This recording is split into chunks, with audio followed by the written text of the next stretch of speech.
Исәнмесез. Эфирдә яңалыклар вакыты, студиядә Лина Хәсәншина.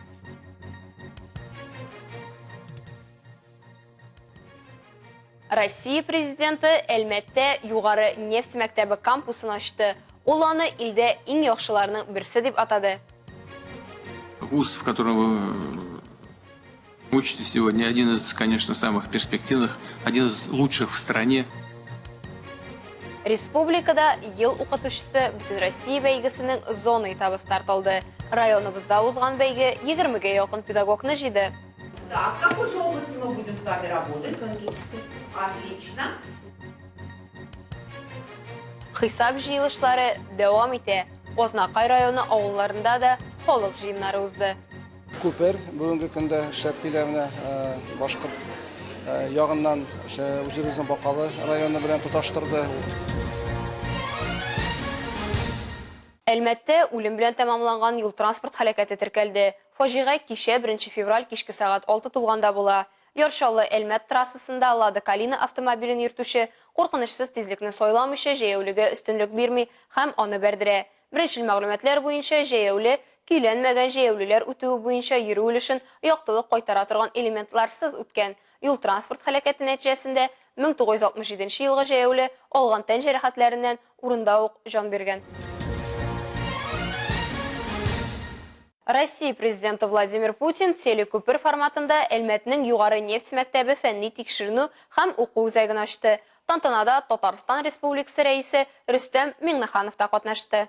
Дәүләт башлыгы видео элемтә буенча фәнни тикшеренү һәм уку үзәген рәсми рәвештә ачып җибәрде һәм аны илдә иң яхшыларның берсе дип атады. Ул аның югары уку йорты һәм тармак фәннәре практикага юнәлдерелгән укыту һәм реаль җитештерүне берләштерелгән уникаль мәйданчык булуын билгеләп үтте. Владимир Путин магистратураның беренче курс студенты Камилдә югары уку йортының яңа мөмкинлекләре турында сорады. Студент аны очраклы сайлаганын, әмма бердә үкенмәвен һәм анда тудырылган шартларның аңа бик нык тәэсир ясаганын билгеләп үтте.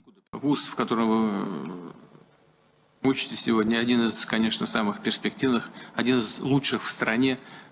И думаю, что вам повезло. Я желаю вам, так же, как и всем другим студентам вашего вуза, всего самого доброго, успехов.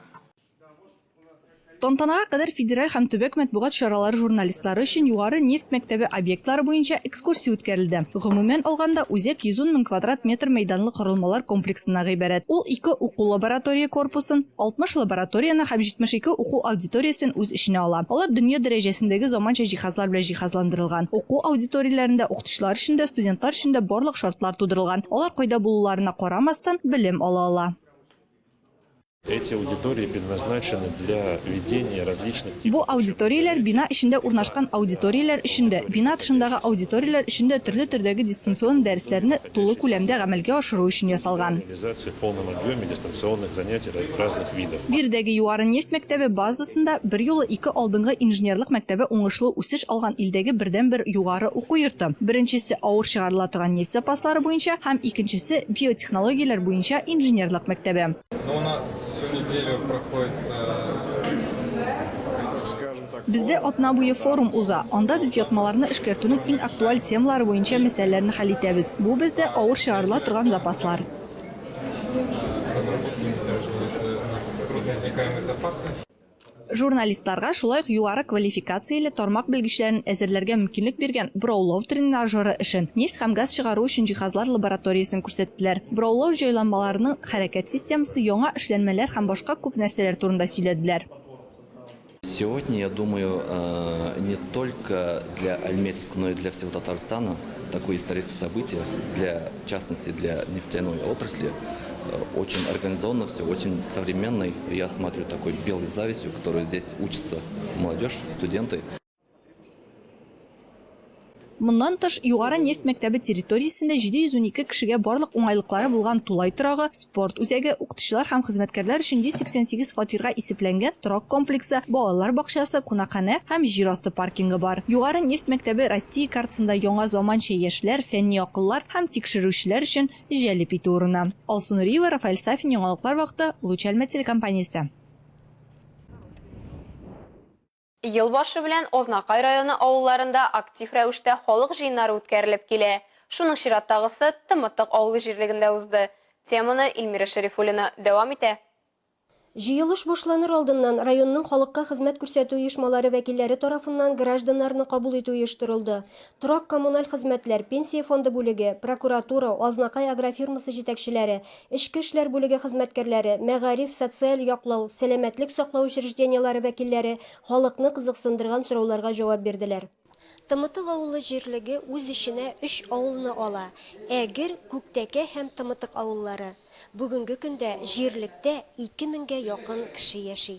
Халыкка хезмәт күрсәтү өчен 1 амбулатория, 2 ФАП, ветеринария бүлеге, 8 кибет, почта бүлеге, Сбербанк бүлекчәсе, 3 мәчет, мәктәп, балалар бакчасы, 2 китапханә, 3 мәдәният йорты эшли. Авыл җирлеге башлыгы үз чыгышында билгеләп үткәнчә, халыкның төп шөгыльләнү тармагы игенчелек һәм терлекчелек. Шәхси хуҗалыкларда мөгезле эре терлек саны 2024 ел башына 781 башка җитте. Шуның 382 савым сыерлар. Шулай ук шәхси хуҗалыкларда 589 сарык, 64 кәҗә, 90 ат, 66 куян, 4594 кош-корт асрала, 775 баш умарта тотыла. 2023 елда Тымытык авыл җирлегендә федераль республика һәм җирле программалар буенча күп эш башкарылган. Үзара салым акчасына зиратлар төзекләндерелгән, урам яктырткычлары һәм башка кирәк җиһазлар алынган. Көн тәртибе буенча шулай ук авыл җирлегендә эшләүче оешмалар эшчәнлеге турында чыгышлар да тыңланды. Җыелышта район башлыгы Марсель Шайдуллин да катнашты. Ул җирлектә алып барылган эшкә уңай бәя бирде. Монда менә соңгы елларда бик күп эш башкарылды. Юллар буенча, тротуарлар буенча, яңа күпер бүгенге көндә эшләп килә менә башкорт ягыннан үзебезнең Бакалы районы белән тоташтырды. Ул күперне инде күптән сораганнары, без аны 2 ел элек ачып җибәрдек. Бүгенге көндә бер проблема да юк. Шушы Азнакайга бара торган юлларны ремонтладык. Авыл эчендә тротуарлар эшләнде. Шара барышында алдынгыларга, юбилерларга район башлыгының рәхмәт хатлары һәм бүләкләр тапшырылды. Илмира Шәрифуллина, Рөстәм Әкбәров, Яңалыклар вакыты, Луч, Әлмәт телекомпаниясе. Әлмәт онкодиспансерында бүтән дөнья ракка каршы көрәш көненә багышланган очрашу узды. Төп тема рак диагнозын кабул итү һәм аның белән ничек көрәшергә. Шараның максатлары социаль хезмәт алучыларның авыру турында хәбәрдарлыгын арттыру, профилактик тикшерүләрнең мөһимлеге һәм авыруны иртә стадияләрдә ачыклау өчен табибка вакытында мөрәҗәгать итү кирәклеге турында искәртү. Алсу Әхмәтҗанова тулырак сөйләр. Сездә рак. Бу сүзләрне ишетүгә һәрбер кеше төшенкелеккә бирелә, ышанмый, тынгысызлана. Һәм бу нормаль күренеш дип белгечләр. Әлеге очрашуда диагнозны кабул итү этабына бәйле. Әлмәт онкодиспансеры табиблары әйтүенчә, онкология белән авыруа башлау нәкъ менә психологик яктан авыр күренеш. Аны кабул итүе җиңелләрдән түгел. Самое главное, вы должны поверить в победу, чтобы у вас был настрой. Конкретно лично я своим пациентам каждому всегда говорю, что 50% эффекта от лечения всегда зависит от вас. Чыгыш ясаган спикерларның да барысы да рак диагнозы белән якыннан таныш. Я үзләре яман шештән үткән, я якыннары. Ландыш Алкина оң белем белән эшләү инструкторы. Ул да үз чиратында нигә нәкъ менә мин авырдым бу чир белән, бу диагноз белән миңа нишләргә дигән сорауларга дөрес җавап бирергә ярдәм итә. Почему же я к этой теме пришла, вынуждена пришла, потому что 15 лет назад в нашей семье произошла трагедия с мамой. И после этого я ушла в глубокую депрессию. Күп еллар инженер булып эшләгән Галия Баширова бүген арт-педагог, ул рәссам. Бүген дә ул онкоавыручыларны рәсем ясарга өйрәтә. Моннан 8 ел элек ул үзендәге яман диагноз хакында белгәч, үз-үзен кулга алып, бу чирне кабул иткән һәм аны җиңеп чыккан. Рак мине бөтенләй үзгәртте, дөньяга карашым, кешеләргә мөнәсәбәтем үзгәрде, ди ул. Минем методика адым сайын дип атала. Баштан мин әйтәм, аннан мин бер адым ясыйм. Һәм минем арттан башкалар да кабатлый. Менә шундый техникада адым сайын яңа картиналар барлыкка килә.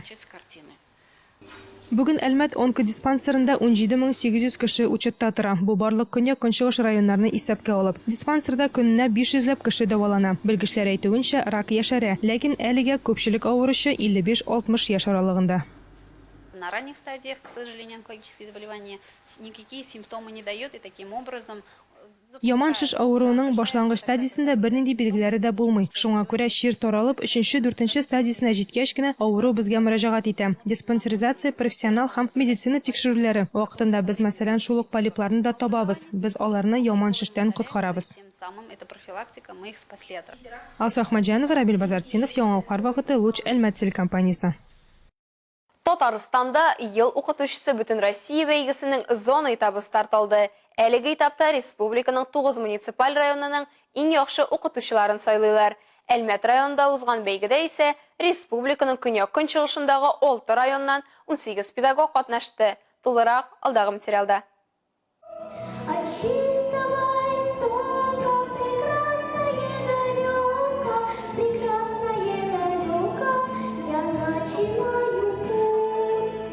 Зона этабында Ознакай, Әлмәт, Баулы, Бөгелмә, Лениногорск һәм Ютазы районнарыннан 18 педагог катнашты. Укытучыларның һәрберсе дәрес һәм мастер-класс күрсәтте.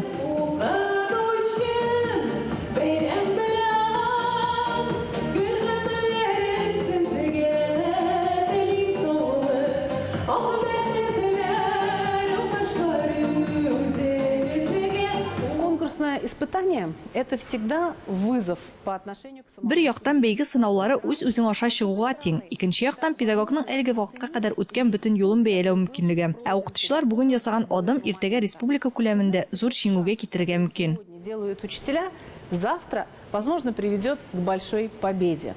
Так, в какой же области мы будем с вами работать? Отлично. Бәйге 2 номинация буенча бара. Беренчесендә укытучылык стажы 3 елдан артмаган яшь мөгаллимнәр педагогик дебют номинациясендә көч сынаша. Ел укытучысы исемен алу өчен укытучы кимендә 5 ел дәвамында белем бирергә тиеш. Поехали.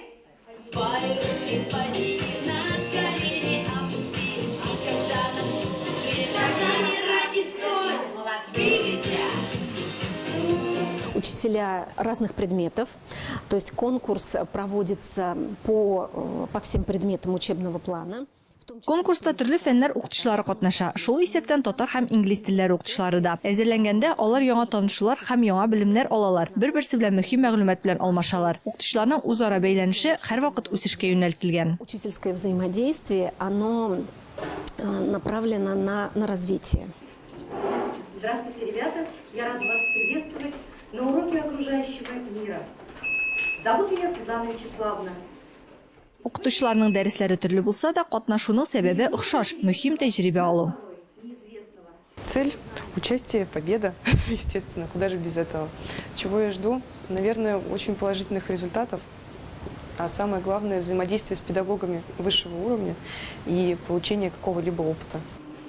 Светлана Писареваның дәрес темасы хис итү органнары. Ул дәресне интерактив формада үткәрә. Укытучы булып 25 елдан артык эшли. Һөнәрдә балаларга карата эчкерсез мәхәббәт һәм хөрмәт булуы мөһим ди. Әлеге бәйгедә 3нче тапкыр катнаша. Конкурсу, конечно, каждый раз мы готовимся как будто. Бәйгегә әлбәттә һәрвакыт без ачык дәрес бирергә әзерләнгән кебек әзерләнәбез. Мин бу бәйгедә инде 3нче тапкыр катнашам. 2011 елда, 2016 елда һәм менә 2024 елда катнашырга карар кылдым.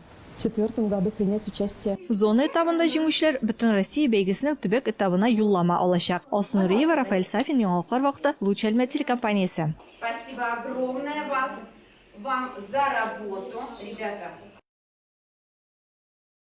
Нефтчеләр спортны һәр яклап үстерү, сәламәт һәм актив яшәү рәвеше алып бару өчен зур роль уйный. 7 ел дәвамында Әлмәттә ветераннар өчен актив озын гомер үзәге үз эшен алып бара. Нефтчеләрнең өлкән буын өчен актив озак яшәү тернәкләндерү программасы бүгендә Татарстанның көньяк-көнчыгышындагы әби-бабайларны шатландыра.